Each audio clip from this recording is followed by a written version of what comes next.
Hello दोस्तों, स्वागत है आप सभी का आपके अपने चैनल ग्रो मंथ इंस्टीट्यूट में। आज की ये वीडियो 12th क्लास फिजिक्स की है।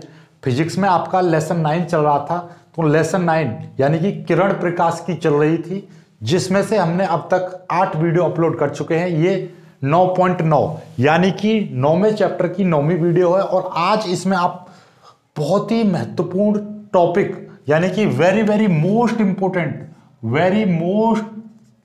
इंपोर्टेंट डेरिवेशन है आपका अवतल गोलीय पृष्ठ पर प्रकाश के अपवर्तन का सूत्र स्थापित कीजिए या प्रकाश के अपवर्तन का व्यंजक प्राप्त कीजिए। बहुत ज्यादा इंपोर्टेंट है, ये कहिएगा 99% इंपोर्टेंट है, वेरी इंपोर्टेंट डेरिवेशन है।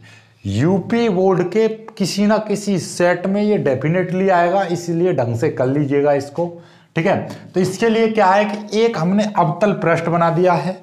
इस तरीके से मैं चित्र को थोड़ा सा समझाने का प्रयास करूंगा। ये है आपका एक अवतल पृष्ठ है जो कि दो माध्यमों को अलग अलग पृथक करता है। इतनी थ्योरी लिखनी है। हमारे पास एक जेड डैश एक अवतल गोलीय पृष्ठ है जो कि यानी इसके इधर की साइड में कांच है और इधर की साइड में वायु, यानी कि दो माध्यमों को अलग करता है। जैसे कि हमारा गेट, यानी गेट जो होता है हमारा एक कमरे का गेट, तो कमरे के अंदर का कुछ वातावरण कुछ और होगा। जैसे कि मान लीजिए जाड़े चल रहे हैं तो अब कमरे के अंदर का वातावरण कुछ और होगा, कमरे के बाहर कुछ और होगा। तो गेट जो है आपके दो माध्यमों को सेपरेट कर रहा है, एक कमरे के अंदर कमरे के बाहर, इस तरीके से, राइट। तो ऐसे ही ये एक अवतल गोलीय पृष्ठ लगा हुआ है, इसके बाहर की साइड में कांच है और अंदर की साइड में क्या है, वायु है। तो इसका अपवर्तनांक n1 है, इसका अपवर्तनांक n2 है, राइट। इस तरीके से चित्र को समझते रहना। इसकी मुख्य अक्ष ये है, मुख्य अक्ष पर एक वस्तु रखी है, वो भी कैसे, बिंदु वस्तु। यदि वस्तु की यदि मैं बात करूंगा तो ये है एक वस्तु जिसकी लंबाई होगी कुछ ना कुछ। और यदि मैं बिंदु वस्तु की बात करूं तो उसके लिए एक बिंदु बना दिया जाता है जिसकी कोई भी लंबाई नहीं होती है, ठीक है। जो प्रैक्टिकल करने के मात्र लगाई जाती है तो उसका क्या है, कोई लंबाई नहीं होती है, यानी कि बिंदु वस्तु है जिससे चलने वाली प्रकाश किरण यहां पर टकराएगी। टकराने के बाद इसका एक इमेज यहां पर बनाती है। ये वस्तु है, ऑब्जेक्ट, इसका इमेज यहां पर बन रहा है, राइट। और इसका एक यहां पर क्या है, ये इसका जो केंद्र है, इसका वक्रता केंद्र, राइट। तो ये यानी कि ये जो पृष्ठ है, अवतल पृष्ठ जिस गोले से बना है उस गोले का केंद्र, ठीक है। तो इससे मैं एक रेखा खींचूंगा, इस तरीके से ऐसे निकल जाएगी। तो ये यहां पर ऐसे टकराएगा, टकराने के बाद इधर निकल जाएगा। तो ऐसे समझिएगा, ये जाना तो इसको इधर चाहिए था, तो ये पीछे को लौट के और इसको इस तरीके से जाना चाहिए था। तो ये एक कोण बनाती हैं आपकी, कोण बनाएगी। देखिएगा, एक कोण यहाँ पे बनेगा और एक बनता है इस तरीके से। तो यही कोण आपके यहाँ पे जो बने हुए हैं ना, ये तो ये आपका क्या कहलाता है, आर कहलाता है। और ये यहाँ से यहाँ तक का जो कोण है ये आपका यानी कि आई कहलाएगा, इंसिडेंट एंगल, ठीक है। आपतन कोण, अपवर्तित कोण, आपतन कोण, अपवर्तित कोण, क्योंकि अपवर्तन हो जाता है इसका, तो ये आपतन कोण और अपवर्तन कोण, ठीक है, इस तरीके से। तो ये जो बड़ा वाला जो कोण होगा, ये सिंपल सी बात है, ये इसके बराबर होगा, तो ये आई है, तो ये आई आ जाएगा, क्योंकि ये इस इधर से जो रेखा गई थी। देखिएगा, आप जानते हो नॉर्मली कि भाई देखो, शुरू से मैं आपको समझाऊं तो देखिएगा, पहले तो इसका इस तरीके से समझिए। आपको एक बार और मैं आपको बता दे रहा हूं कि भाई ये है आपका एक अवतल गोलीय पृष्ठ है, राइट। इसका मुख्य अक्ष है इस तरीके से। तो भैया यहाँ पे जो वक्रता केंद्र होगा, केंद्र इस तरीके से, ये ठीक है, प्रकाशिक के वक्रता केंद्र, प्रकाशिक केंद्र तो यहाँ पर है इसका, ठीक है, ये है। अब मैं यहाँ पे एक वस्तु रखी है और वस्तु से किरण इस तरीके से जा रही है, ये ठीक है। तो इसको ऐसे करके आगे तक निकलना चाहिए था। तो ये जो निकलेगी, तो सिंपल सी बात है, इसका ये कुछ ना कुछ एंगल होगा, तो ये आई होगा। और ये आपका यहाँ पे एक इस तरीके से एक क्या बनाती है, इमेज बना देती है। तो ये वाला जो कोण है ये तो इसके बराबर होगा, यानी कि आई। और ये वाली ये रेखा इस तरीके से आगे जानी चाहिए थी, तो इसके साथ जो कोण बनेगा वो रिफ्लेक्टेड एंगल होगा, ठीक है, यानी कि आपका अपवर्तन कोण। तो अपवर्तन जो कोण होगा वो यानी कि इसके बराबर होगा, ये जो नीचे का, क्योंकि ये वाला जो टुकड़ा है इस वाली रेखा के सापेक्ष जो कोण बनेगा वो ये रहेगा, आर। तो ये दोनों समझ पाए, ये आर है, ये आई है, ये इस तरीके से आगे गए हैं, उनके कोण बन के आए हैं पीछे। क्योंकि एक रेखा पर इस तरीके से जो कोण होता है, ये वाला कोण इसके बराबर होगा, ये वाला कोण इस वाले के बराबर होता है। ये आप भली बात जानते हो, और ना जानते तो ये इस चित्र को याद कर लो। अच्छे परसेंट चाहिए तो चित्र को लर्न कर लीजिए, बन गया चित्र। अब चित्र बनाने में कोई फारसी का आकर देखिएगा, आपको सिंपली एक इस तरीके से बना देना है, ये बन गया। तो एक सी एक इस तरीके से OIC, ठीक है, ये OIC, ठीक है, कैसी बनेगी OIC, ये वाला कोण आपका आई लिख देना है और ये वाला कोण आर लिख देना है, ये अल्फा, ये बीटा और ये गामा, इस तरीके से कोण अल्फा बीटा गामा, ठीक है। और ये चित्र है इस तरीके से, यहाँ पे ये H है दूरी, ये यहाँ पे P है और ये मैंने Z पे ही बना दिया। ये चाहो तो Z यहाँ पे लिख दो, तो यहाँ पे आप क्या लिख सकते हो, ये P है और ये आपका M और O लिख दीजिए। वो तो है M और कोई भी बिंदु दे दीजिए, यहाँ पे X दे दीजिए, इसको Y दे दीजिए, कोई दिक्कत नहीं है, ठीक है। तो आप मतलब मैंने तो ये Z पे ही बना दिया है ये पॉइंट, ये चाहो तो ये नीचे बना लो यहाँ पर, तो आपकी इच्छा है। ये चित्र आपको अपने आप बनाना है, राइट, ठीक है। चित्र वैसे मैंने समझा दिया, आपको समझ में आ गया होगा, लेकिन फिर भी कोई डाउट है तो आप हमको पूछ सकते हो, ठीक है। क्लियर है। एक बार और मैं आपको चित्र बताऊंगा लास्ट में, फिलहाल आप इधर देखिएगा, ठीक है। देखो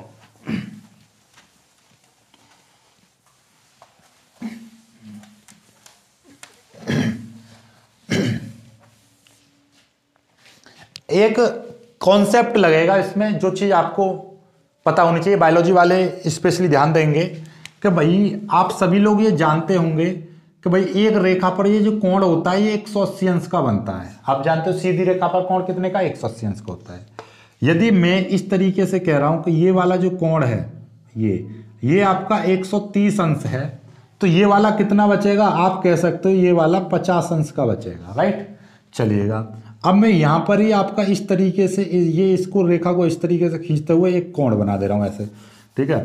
चलिएगा, एक रेखा इस तरीके से और इस तरीके से मैंने बना दिया ये, ठीक है। ये तो आपको दिखाई दे रहा होगा लाइक दिस, ये 90 है, 50 है, और मैं इसको आपका ऐसे समझ रहा हूँ कि ये 90 है, तो ये वाला कितना होगा, 40 होगा। सिंपल सी बात है। क्यों 40 होगा, क्योंकि त्रिभुज के तीनों कोण बनाकर, यानी कि ये आपका इस तरीके से समझिएगा, ये 50 है, ये 90 है, तो ये 40 होगा। A, B और C इस तरीके से लिख सकता हूं मैं। अब देखो ध्यान से देखिएगा, ये है आपका 90, ये है आपका 50 और ये है आपका 40, तो 90 प्लस 40 प्लस 50 कितना हो जाएगा, 180 अंश हो जाएगा।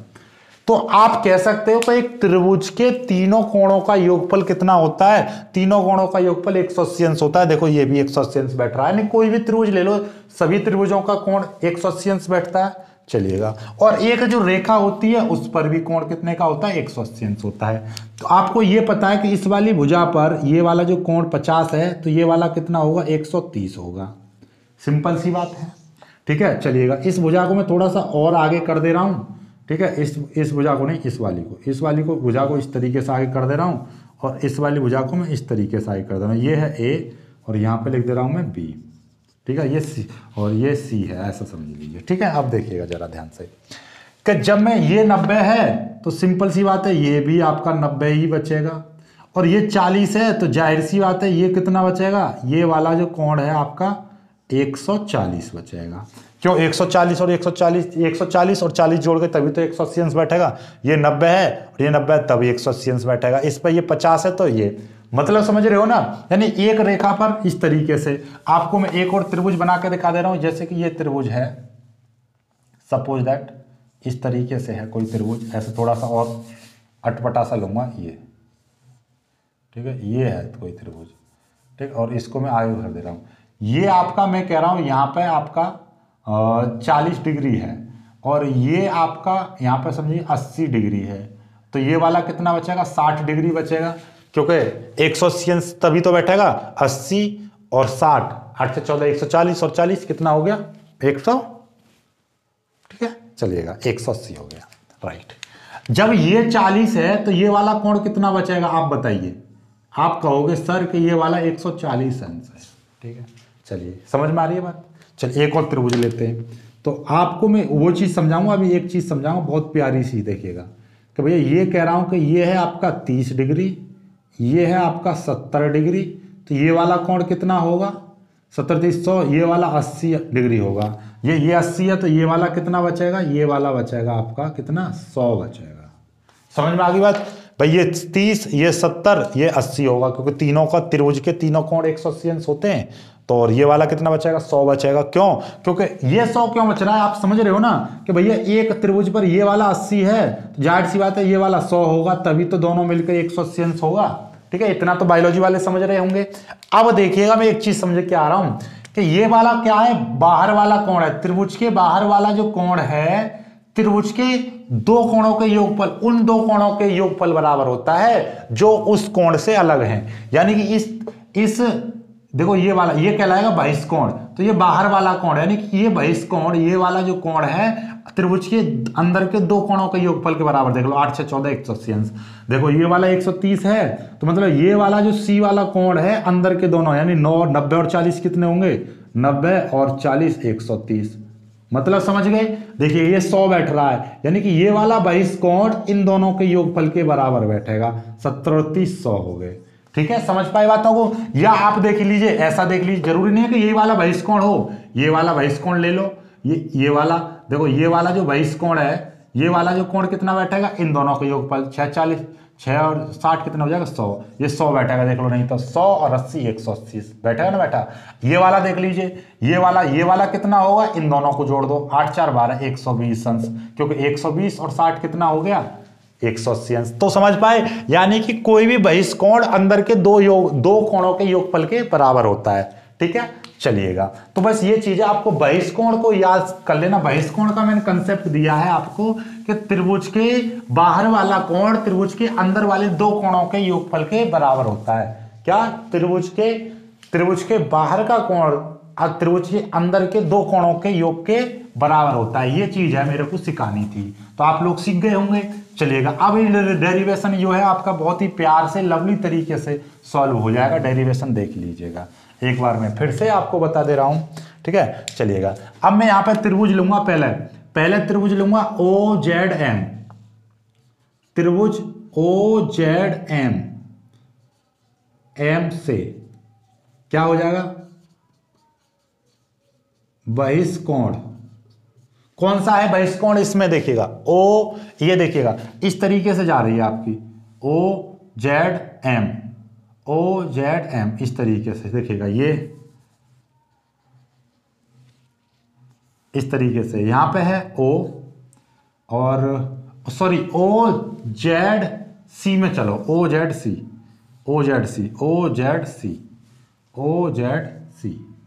ठीक है, OZC। यहां पे बनना है आपका गामा, और यहां पे बनना है आपका अल्फा, और यहां पे जो बनना है ये देखिएगा, यहां से यहां तक क्या बनना है, आई बनना है। तो मतलब क्या है, देखिए गामा अल्फा प्लस आई के बराबर होगा, यानी कि गामा जो कोण है वो किसके बराबर होगा, अल्फा प्लस आई के बराबर, अल्फा प्लस आई के बराबर होगा। और यदि मैं यहां से आई की वैल्यू निकालूं तो आई की वैल्यू कितनी हो जाएगी, गामा माइनस अल्फा। ये समीकरण 1 इस तरीके से आपका लिख दोगे। ठीक है, समझ पाए बातों को। देख लीजिए एक बार फिर से मैं बता दे रहा हूं कि भैया त्रिभुज, अभी मैंने सिखाया था आपको, कोई भी त्रिभुज है इस तरीके की, यानी कि कोई भी त्रिभुज, दुनिया की कोई भी त्रिभुज है, और ये इस तरीके से बनी हुई है, लो इस तरीके से, ये थोड़ा सा ऊंचा करेंगे, ये गया और ये इस तरीके से बनी हुई है। ठीक है, मैं कह रहा हूँ तो ये वाला, यहाँ पे मैं कह रहा हूँ ये वाला कोण है आपका 100 डिग्री, ये वाला है आपका 50 डिग्री, तो ये वाला कितना है 30 डिग्री। ठीक है, तो त्रिभुज के तीनों कोण 180 अंश बैठेंगे। तो मैं कह रहा हूं ये वाला मुझे कोण चाहिए, तो आप कह दोगे ये वाला कोण इन दोनों के योग के बराबर होगा, 50 और 30 80। देख लो, नहीं तो 100 और 80, तभी तो 180 बैठेगा। यहां से यहां तक घूम के कोण 180 अंश। तो आपको, मेरे को ये वाला कोण चाहिए, तो ये वाला कोण के लिए आप त्रिभुज के एक ये वाला और ये वाला, इन दोनों कोणों को जोड़ दो। तो मैंने वो जोड़ दिया, ये बाहर वाला कोण, तो त्रिभुज के अल्फा प्लस आई, तो यहां से आई की वैल्यू निकालूंगा तो कितना हो जाएगा, आई की वैल्यू में निकालूंगा तो कितना हो जाएगा, गामा माइनस, ये अल्फा इधर आ जाएगा तो गामा माइनस अल्फा, तो आई की वैल्यू निकल जाएगी। समझ में आ गई बात। एक तो ये हो गया कंसेप्ट। एक और त्रिभुज लेंगे IZC में। ठीक है, कौन सा, IZC से त्रिभुज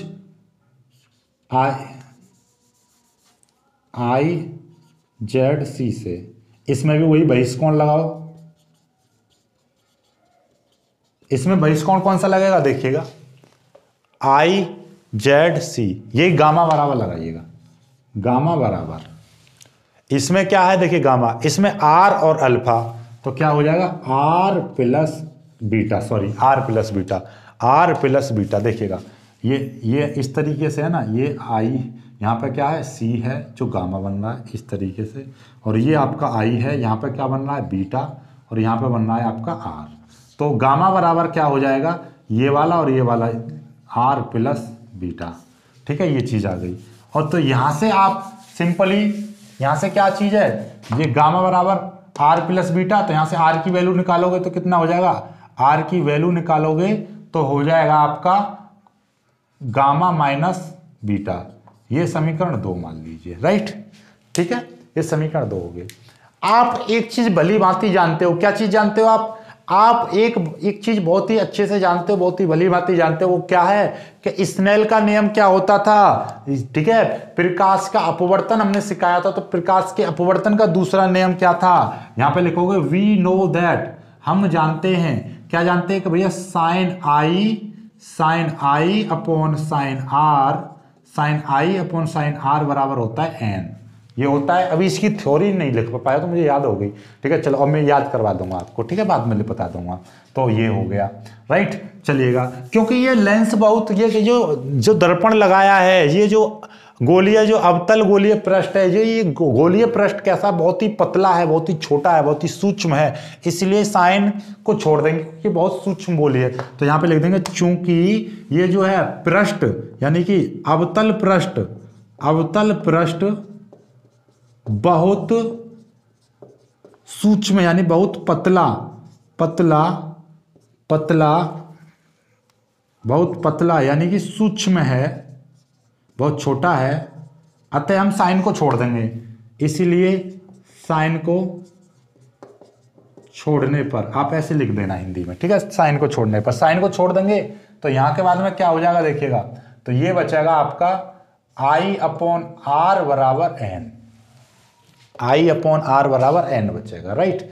चलिएगा आई अपॉन एन, और आई की वैल्यू कितनी है, आई की वैल्यू है ये, आई की वैल्यू कितनी है, gamma minus r alpha upon r की वैल्यू कितनी है, आर की वैल्यू ये रही, क्या है, गामा माइनस बीटा बराबर एन। इसकी मल्टीप्लाई इधर कर दीजिए, गामा माइनस अल्फा बराबर एन गामा माइनस बीटा, अंदर मल्टीप्लाई कर दीजिए, गामा माइनस अल्फा बराबर n gamma minus n beta. समझ पा रहे हो बातों को, देख लीजिए ध्यान से भाई। आर की वैल्यू तो ये है, देखिएगा, ये आपका क्या है आई की वैल्यू, ये है आपकी आर की वैल्यू। ये स्नेल का नियम होता है sine i upon sine r बराबर एन। साइन को मैंने छोड़ दिया क्योंकि अवतल गोलीय पृष्ठ बहुत पतला है, इसलिए इसको छोड़ दे रहे, तो ये क्या हो जाएगा, आई अपॉन आर बराबर एन, आई अपॉन आर बराबर एन। आई की वैल्यू रख दी, कहाँ गई, ये रही, आर की वैल्यू ये रख दी। ये गामा है, गामा माइनस बीटा और gamma minus alpha, alpha beta gamma होता है ना वो चीज।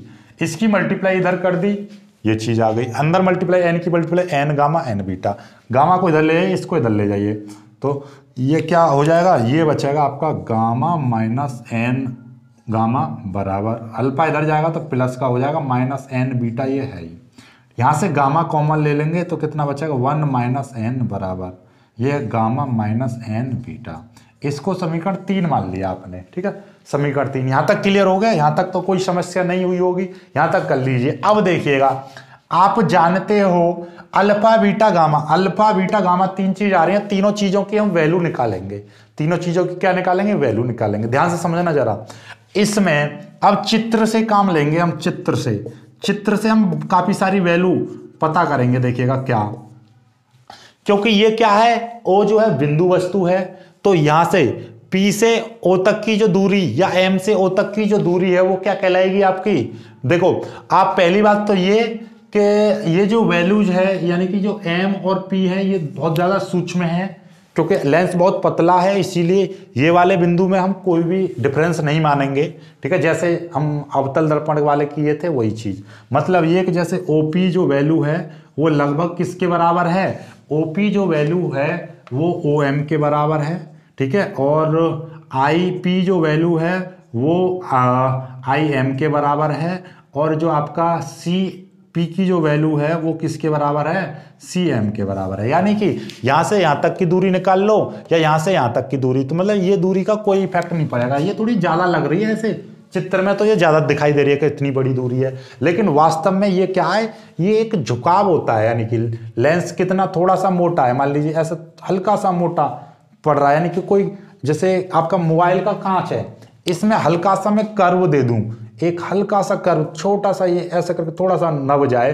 तो उसमें कितना नवाब पड़ेगा वो इतना, और दूर से मैं मापने लगूं तो उस पर ज़्यादा इफेक्ट नहीं पड़ेगा। ठीक है, बहुत ही हल्का सा मामूली सा होता है, इसलिए यानी माइक्रोन में, मिलीमीटर में होता है।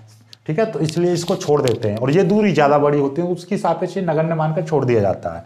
ठीक है, ये चीज़, तो इसको एक चीज़ तो ये समझ में आ गई। दूसरी चीज़, आप यहाँ से अल्फा की वैल्यू निकालो, तो देखिए मैं त्रिभुज लूँगा, काफ़ी सारे त्रिभुज लूँगा, तो वो पहले तो इसका स्क्रीनशॉट ले लीजिएगा, फिर मैं इधर कोई करके सिखाता हूँ आपको। ठीक है, जल्दी से स्क्रीनशॉट ले लीजिए इसका। तो इसका तो वैसे अब जरूरत नहीं है, यहीं से आगे होगा तो यहीं से कर दे रहा हूँ मैं। ठीक है, चलिए इसको मिटा दे रहा हूँ मैं, इनका तो कोई आपको आवश्यकता नहीं पड़ेगी अब।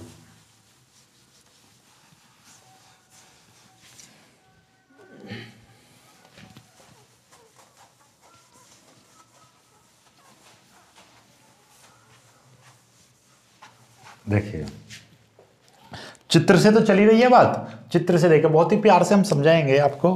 क्या था हमारे पास, ये चीज तो समझ में आ गई। देखो चित्र से लेंगे पहले त्रिभुज, त्रिभुज O Z M, O Z M से, ओ जेड एम से, चलो पहले तो ये लिख दिया, इसी के साथ में ये और लिख देना आप। देखिएगा भैया, आपकी जो वैल्यू है एम से ओ तक की जो वैल्यू है, आपको पता है, सिंपल सी बात है भैया, जब एम से ओ तक की यदि मैं बात करूंगा, यानी कि ओ से पी तक की मैं बात करूं, यानी पी से ओ तक की, ऐसा समझो, पी से ओ तक की, पी से ओ तक की बात करेंगे तो यानी कि हम ओ से एम की बात कर रहे हैं। वो कितनी दूरी है, क्योंकि ये बिंदु वस्तु है और वस्तु तक की दूरी होती है यू, और क्योंकि ये माइनस इधर की साइड में मापी जा रही है दूरी, तो माइनस का यू हो जाएगा। इसी तरीके से आपका ये यहाँ से पी से ओ तक की होगी, पी से आई तक की, पी से आई तक की दूरी यानी कि आई पी बोले तो आपका पी से आई तक की बोलो या एम आई बोल दीजिए, एम आई। तो ये कितनी, आई क्या है, इमेज है, इमेज यानी कि प्रतिबिंब तक की दूरी क्या होती है, वी, वी बताई थी, तो ये माइनस का वी हो जाएगा। माइनस का वी क्यों, क्योंकि दूरी इधर की साइड में नेगेटिव दिशा में मापी जा रही है। और ये पी से सी तक की दूरी, यानी पी से सी तक का मतलब क्या है, एम से सी तक की दूरी, एम से सी तक की दूरी का मतलब क्या है, ये है आपकी वक्रता त्रिज्या यानी कि स्मॉल आर। ठीक है, ये भी माइनस में ली जाएगी, और अवतल के लिए तो आपको पता है सारी चीजें माइनस में ली जाती हैं, राइट। तो ये चीज होगी, ये सारी चीजें आपको पता होनी चाहिए, ये वाली और ये वाली। ठीक है, आपको समझ में आ रही है ना, ये वाली दूरी मैंने यहाँ से ऐसे क्यों ले लिया, ये पी से ओ एम, ठीक है ना, समझ पा रहे हो ना, यानी ये दूरी मैंने छोड़ दी है, यानी सारी दूरी पी से ओ तक की दूरी होती है माइनस यू, तो एम तक की लगा दो, कोई फर्क नहीं पड़ेगा, ये बीच वाली दूरी बहुत छोटी होती है, सूक्ष्म, इसको छोड़ देते हैं। ठीक है, तो ओ जेड एम से, तो ओ जेड एम से टेन थीटा बराबर क्या होता है, नॉर्मली टेन थीटा बराबर, टेन थीटा बराबर क्या होता है, जैसे लंब बट्टे कर्ण, ठीक है, ऐसे होता है ना, तो लंब बट्टे आधार होता है, क्या होता है, लंब बट्टे आधार। टेन थीटा बराबर क्या होता है, लंब बट्टे आधार होता है। लंब है इसमें, यानी एम से जेड तक की जो दूरी है, टेन अल्फा, टेन अल्फा बराबर क्या हो जाएगा, देखिएगा ऐसे M Z upon M Z upon Aadhaar यानी कि एम ओ, क्या हो जाएगा, एम ओ, ये चीज है। ठीक है, चलिएगा, तो क्योंकि लेंस बहुत पतला है, क्योंकि लेंस बहुत पतला है, तो इसीलिए इसको 10 को तो छोड़ देंगे, अल्फा लगा देंगे हम। ठीक है, यहाँ पे लिखना चाहो लिख देना, लेंस बहुत पतला है, चलो मैं आप पहले तो अभी एक लाइन तो वैसे ही लिख दे रहा हूँ, 10 अल्फा बराबर एम जेड, एम जेड की वैल्यू कितनी है, एच है, एम जेड की वैल्यू कितनी है, एच है बट्टे, और एम ओ की वैल्यू, एम ओ बताई थी ना, एम ओ या पी ओ, तो कितनी है, माइनस का यू, माइनस का यू। ठीक है, चलिएगा, क्योंकि लेंस बहुत पतला है इसीलिए अल्फा बराबर क्या हो जाएगा, एच अपॉन माइनस का यू हो जाएगा। ठीक है, ये चीज पहली चीज। इसी तरीके से सारी चीज अल्फा, अब दूसरी त्रिभुज ले लीजिए, इसके नीचे करना है आपको। दूसरी त्रिभुज कौन सी है, आई जेड एम, त्रिभुज आई जेड एम से, इससे क्या हो जाएगा, टेन बीटा, टेन बीटा बराबर डायरेक्ट लंब कितना है, जेड है। ठीक है, चलो मैं एक लाइन लिख ही दे रहा हूं, एम जेड बट्टे एम आई, एम आई। तो अब ये तो ये मैं ऐसे लिख दे रहा हूं, बीटा बराबर, आप समझ रहे हो ना बीटा क्यों, क्योंकि ये लिख देना आप, क्योंकि जो पृष्ठ है, अवतल पृष्ठ है, वो बहुत कैसा है, पतला है, लेंस बहुत पतला है इसलिए। ठीक है, अवतल गोलीय पृष्ठ कैसा है, बहुत पतला है, तो ये बीटा बराबर, बीटा बराबर, इस पर कोई फर्क नहीं पड़ेगा क्योंकि बहुत छोटी दूरी होती है, इसको छोड़ देते हैं। बीटा बराबर एम जेड की वैल्यू जेड है, बट्टे माइनस का वी। इसी तरीके से एक और ले लेता हूँ, इसी के नीचे ले देता हूँ। चलो यहाँ पे इसको भी इसकी साइड में ले देता हूँ। त्रिभुज CZM से tan गामा बराबर क्या हो जाएगा, MZ अपॉन लंब बट्टे आधार MC। तो ये यहाँ पे भी गामा बचेगा, गामा बराबर Z बट्टे माइनस का R, मतलब H बट्टे ये हो जाएगा। समझ में आ गई ना? ये तीनों वैल्यू आपके निकल आई, अल्फा बीटा गामा की वैल्यू निकल आई। फिर इसके बाद में लिखोगे आप समीकरण 3 से क्या, तीनों की वैल्यू यानी अल्फा बीटा गामा की वैल्यू समीकरण 3 में रखने पर। तो स्क्रीनशॉट ले लीजिएगा, फिर यहाँ से आगे की हम करेंगे प्रोसेस। समीकरण 3 ये है, आपको याद है ना? तो समीकरण 3, तो इसमें तो मेरे को समझाने की जरूरत नहीं है, तो इसको भी मिटा दे रहा हूँ मैं, तो यहीं से ठीक है चलिएगा। फिर यहाँ के बाद हम करेंगे समीकरण 3 से, तो यहाँ पे लिख दोगे आप, इसके नीचे लिखना समीकरण 3 से, ठीक है? आप तो लिख रहे हो ना साथ के साथ समीकरण 3 से। तो ये गामा की वैल्यू कितनी है, गामा की वैल्यू है H upon minus R 1 minus N बराबर अल्फा की वैल्यू कितनी है, H बट्टे माइनस का U minus N into beta. Beta की वैल्यू कितनी है, बीटा की वैल्यू है H बट्टे माइनस का V, राइट। चलिएगा अब इसमें से देखिएगा, देखो ध्यान से समझो, ये माइनस का H कॉमन ले लो, ये माइनस का H ऊपर लगा दिया मैंने, और इसकी जगह पे क्या हो जाएगा, ये बट्टे R N 1 माइनस N बराबर, इसमें से माइनस का H कॉमन ले लेंगे तो ये कितना बचेगा, देखो ध्यान से 1 अपॉन U बचेगा माइनस, और ये कितना बचेगा, देखो माइनस का तो बाहर गया, ये वाला माइनस बचेगा सिर्फ और सिर्फ N बट्टे V, ठीक है। ये देखो ये वाला माइनस बाहर चला गया और ये वाला माइनस जो कते बचा N बट्टे V। तो देखो माइनस से माइनस कट जाएगा, H से H कट जाएगा, तो ये कितना बचेगा वो मैं इधर लिख दे रहा हूँ आपका, आगे कितना बचेगा देखिएगा, ये बचेगा 1 माइनस N बट्टे R बराबर 1 अपॉन U माइनस N बट्टे V। ये चीज़ आ जाएगी आपकी, ठीक है। और इसी चीज़ को आप किस तरीके से लिख सकते हो, इसी चीज़ को N बट्टे V माइनस U इस तरीके से, यानी इसमें से माइनस कॉमन ले लो, उसकी मल्टीप्लाई इधर कर दो, ठीक है। समझ रहे हो ना बात को, कैसे देखिएगा। आप सबसे पहले क्या करो, कहाँ बता दे रहा हूँ मैं, इतना लिख लिया, यहाँ के बाद में और मैं आपको बता दे रहा हूँ यहाँ तक चलो मैं एक बार फिर से समझा दूंगा मैं। देखिए जिनको नहीं समझ में आया तो समीकरण 3 को मैं ऊपर लिख के समझाऊंगा, ज्यादा बेटर समझ में आएगा आपको, ठीक है। देखिएगा क्या कि ये था गामा और 1 माइनस N बराबर अल्फा माइनस N बीटा, ये था, ठीक है। चलिएगा अब देखो जरा यहां से, भाई गामा की वैल्यू कितनी थी, गामा की वैल्यू थी H बट्टे माइनस का R 1 माइनस ये क्या है N बराबर अल्फा की वैल्यू कितनी थी H बट्टे माइनस का U माइनस N इंटू, और बीटा की वैल्यू कितनी है, बीटा H बट्टे V, H बट्टे माइनस का V, ये है आपकी, ठीक है। चलिएगा तो आप लोग ऐसा करो, इसके अंदर ही मल्टीप्लाई कर दो, इसके अंदर मल्टीप्लाई करेंगे, ठीक है। तो सबसे पहले H कॉमन ले लो, इसमें से H कॉमन ले लो, तो ये है आपका H बट्टे माइनस का R 1 माइनस N। चलो ऐसे कर लीजिए आप, ऐसे ज़्यादा बेटर रहेगा।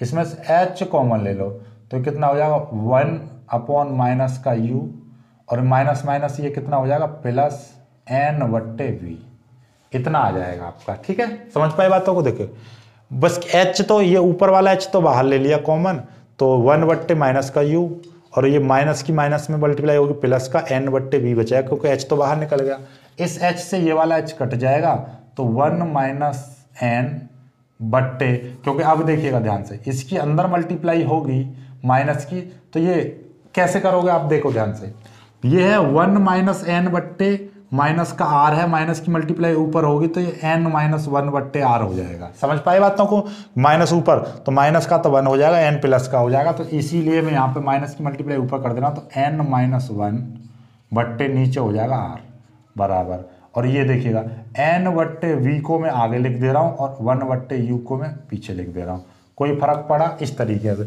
आप कहोगे सर ये कैसे करा दिया था, इसका भी मैं प्रोसेस समझा रहा हूँ आपको, ये चीज़ आ गई आपकी। और यही एक फॉर्मूला होता है, आपको यही सिद्ध करना होता है। या आप इसको इस तरीके से लिख सकते हो n/v -1 अपॉन u बराबर n-1/R भी लिख सकते हो इसको। यानी कि इसकी जो त्रिज्या है कैपिटल R मान लो तो R लिख सकते हो, ये चीज़ है। या कहीं कहीं पे इस तरीके से लिखा होता है n-1 × 1/R, इस तरीके से लिखा होता है। या कहीं कहीं पे क्या लिखा होता है 1/R लिखा होता है। मतलब यही है, यही सिद्ध करना होता है आपको, राइट। चलिएगा, ये तो ऐसे हो गया, ठीक है। स्क्रीनशॉट ले लीजिएगा, फिर मैं दोबारा दूसरा तरीका बता रहा हूँ आपको, जो मैंने ये बताया था। देखिएगा, ये स्क्रीनशॉट ले लेना, इसका ही मैं बताऊँ। इसमें मैंने माइनस कॉमन लिया था। देखिएगा माइनस कॉमन कैसे ले लोगे आप।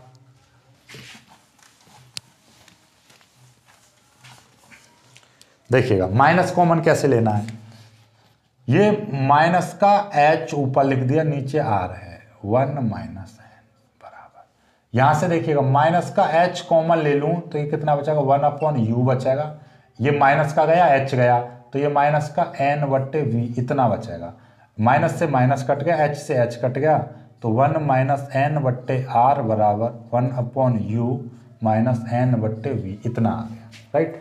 इसमें से माइनस कॉमन ले लो, या फिर इसमें से माइनस कॉमन ले लो। इसमें से यदि मैं माइनस कॉमन ले लूँगा तो ये कितना हो जाएगा, n-1 हो जाएगा बट्टे R बराबर, ठीक है। ये 1/u -n/v। माइनस की मल्टीप्लाई इधर कर दोगे तो माइनस के n/R बराबर, ये माइनस का 1/u प्लस का n/v हो जाएगा। तो n-1/R बराबर n/v इधर लिख दोगे, 1/u इधर लिख दो, ऐसे कर दीजिए आप। मतलब ये इस तरीके से बात तो वही आ गई, ठीक है। या आप इस चीज़ को इस तरीके से लिख दोगे, n/v -1/u बराबर n-1/R। आया ना, आया। वही चीज़ आनी है, कैसे भी कर लो घुमा फिरा के, ठीक है। ये चीज़ याद रखनी है आपको, tan थीटा बराबर mz/mo। तो mo तो आपको पता है m से o तक की दूरी नहीं, p से o तक की दूरी, यानी ध्रुव से वस्तु तक की दूरी होती है। यहाँ से यहाँ तक की जो दूरी होती है ना, ये होती है आपकी u, और प्रतिबिंब तक की जो दूरी होती है वो होती है v, और यहाँ से यहाँ तक की जो दूरी होती है वो होती है r, ठीक है। और सभी में माइनस क्यों लगाया, क्योंकि ध्रुव से इधर की साइड में दूरी जो मापी जाती है माइनस में, इधर जो मापी जाती है प्लस में। ऊपर मापी जाती है प्लस में और नीचे मापी जाती है आपकी माइनस में। बहुत ही सिंपल सा कॉन्सेप्ट था। और ये बहिष्कोण का है, आपको पता है बाहर वाला कोण त्रिभुज के दो अंदर वाले कोणों के योगफल के बराबर होता है, ठीक है।